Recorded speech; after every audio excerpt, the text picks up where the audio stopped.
Hey guys, Caleb here from CDBS Studios, and we have officially reached the first MCU project of 2026, Wonder Man. This was a very interesting series that was very different to most of the other MCU, as it's the second only Marvel Spotlight, which the only other one was Echo, and that means that this show is living under the performance that it's very disconnected to the overall MCU. So there's very little homework you need to do to watch this show, and it's very likely we're never going to see this show is going to stay away from the overall MCU. And it's a show that has a very different vibe, as it's less of a superhero action kind of show, and it's more in line with shows like The Studio, because it's all about the magic of movie making and all of that. So Wonder Man overall was a very different type of MCU project that I definitely have a lot of interesting thoughts on. So let's get into the review, and I'm going to tell you why Wonder Man was actually a breath of fresh air for the MCU.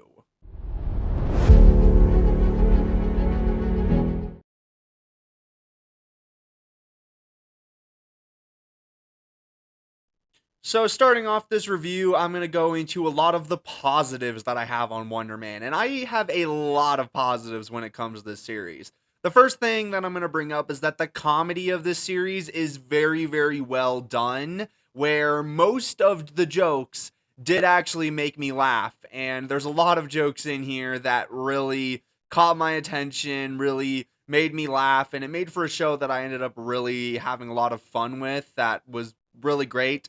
And a lot of that mainly came from Simon and Trevor's dynamic in the show, as they kind of grow into this really fun dynamic duo that is very comedic, and you just love to see their connection build, as it's just really fun seeing Ben Kingsley's Trevor Slattery, who hasn't gotten a lot to do in the MCU, and it hasn't gotten a lot to do in the MCU so far, team up with this new character who was a lot of fun. And overall, their whole dynamic worked really, really well throughout the series. There's a great anchor, as they're the only two characters that appear in pretty much every episode. That was that was a lot of fun. And I also really loved how this show delved into the magic of movies. Of course, being a filmmaker myself, I really enjoyed that side of the show, as we really got to see a lot of different things, as there's so many references in this show to not only other in-universe Marvel media, as they have a lot of movies and stuff that they reference, but also just real-world movies they reference, because of course Wonder Man is owned by the conglomerate known as Disney, so they can reference so many different movies and shows from so many different companies. Like, there are so many ones that, like, I peeked up and itched them. They have a zombies reference in this thing. Yeah, I'm not that was the biggest one that just made my brain go, "What?" So, this was a really fun show, and honestly, this, in my opinion, is what Marvel Spotlight should be used for. The ability to create these fun little grounded TV shows that don't really feel like I need to watch every other MCU entry to get into them. I've mentioned before I'm not a huge fan of Echo, but I did like that it did felt disconnected to the rest of the MCU. And of course, there's some things that are getting good reference in the movies. Like, there are still MCU references, and you can very well tell that this show is meant to take place in the MCU.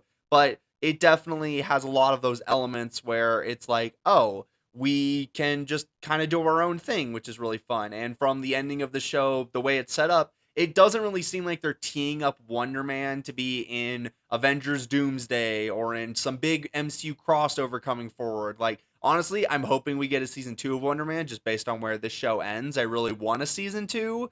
And if they do it, I think it could work in the same vein of like things like Daredevil Born Again and stuff like that, where there are shows that obviously are in the MCU, but they're not something that like we have to reference, or we're gonna have to conform to how the MCU is overall going. So I think that's good. And from the way and the tone that I'm talking about right now, this show should have been a slam dunk for me as a filmmaker, as a really good breath of fresh air for the overall MCU, as it feels different and it has a lot of positive things. This show should have been a slam dunk for me and one of my new favorite MCU shows.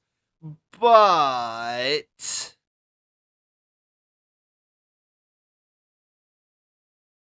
Yeah, sorry guys. I didn't love Wonder Man as much as everybody else did. I've been seeing a lot of people talk about it and say that it's the best MCU TV show.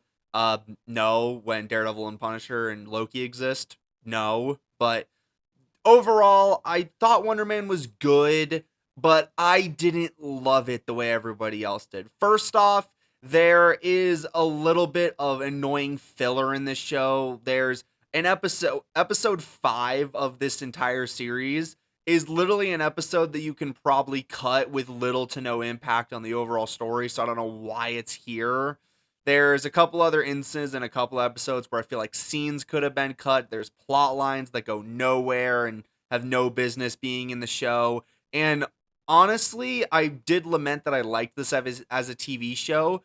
I kind of either wanted a little bit of a different episode structure, and if we're not going to do a different episode structure, I wish this was a movie, cuz the overall vibe from this overall show, I kind of wish it was a movie, or the premise originally of this show that I thought the show was going to be about, at least from also a lot of things they're setting up, as that the premise of the show is that Simon Williams is and Trevor Slattery are trying out to be on the remake of Wonder Man, and I thought the show was going to be all about them making Wonder Man. They spend the entire show just in the casting process, and then we don't even see the making of Wonder Man. We just have in the last episode, they start filming, and then we jump cut to the movie's premiere. It's like, I feel like we could have deleted episode 5, and then we could have had an episode about making the actual movie. Like, it feels like, why do we spend the whole time just getting to the process? Like, why do we do that? Like, I don't know. Maybe that's just a nitpick, but it just feels like we took forever to get to the actual thing I wanted the series to be focused on, to the point where then I was disappointed.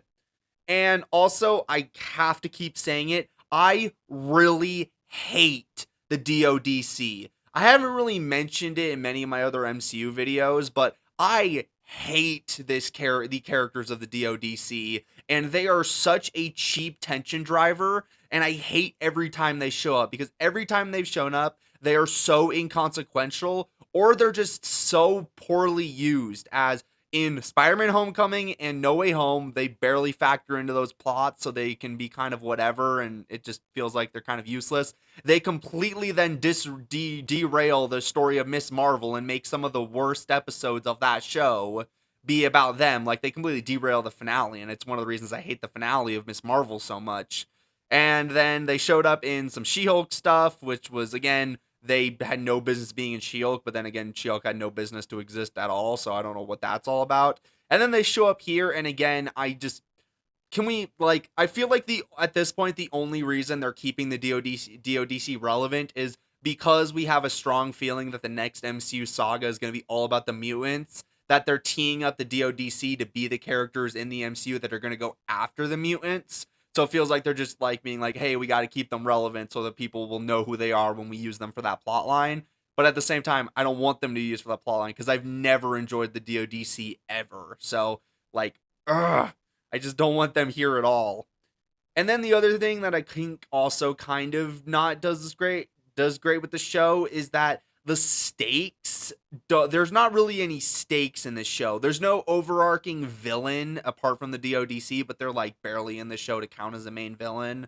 So that's not great. So there's barely any stakes, I feel, in the show. Like, going in pretty well, it's like, oh, they're going to be the ones who get cast on Wonder Man, so there's no real stakes in that whole storyline. There's no villain to try to challenge them. They try to set up some stakes where you think Trevor Slattery might betray Simon, but then it doesn't happen. And once you get to like past episode 4, it's not gonna happen, so there's no stakes there anymore. They try to bring up stakes with like the family, but the family stakes don't happen at all. Like, I just feel like we needed some kind of villain or something in this show to drive some stakes. And I think that also is why I didn't like the show as much, which I know this is a huge nitpick, and I know a lot of people are going to call me a fake Marvel fan for this, but I wanted a little bit more superhero and a little bit more action in my superhero media. And I know that's a hot take, but I much prefer superhero media when it's about superheroes and action and all that jazz. And this show, even though it should have appealed to me more than most people, it didn't, unfortunately, which feels very backwards in my own personal logic. But and I know that's a huge hot take and a huge nitpick, but I wish this show had a little more superhero and a little bit more action personally, which I get might be a nitpick, but it's just how I personally feel, unfortunately.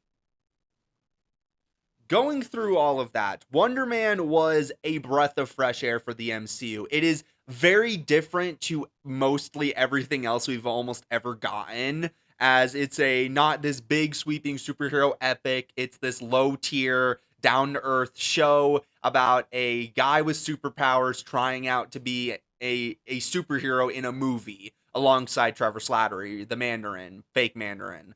So it's a very low stakes MCU project, so it doesn't really offend me. Like, I feel like I'm more offended when MCU projects go too big and then they don't pay off well. So I really enjoyed Wonder Man, even though I have my problems with it, which a lot of my problems are more minor nitpicks and personal preference kind of things. So overall, I would give Wonder Man a 7 out of 10. I didn't love it as much as everybody else did, but I thought it was a solid entry in the MCU. And honestly, so far, this show honestly just makes me more excited for Spider-Man Brand New Day, as Destin Daniel Cretton, who made this, also is directing Spider-Man Brand New Day and also made Shang-Chi. So this guy has had a pretty good track record so far. So hopefully it's good.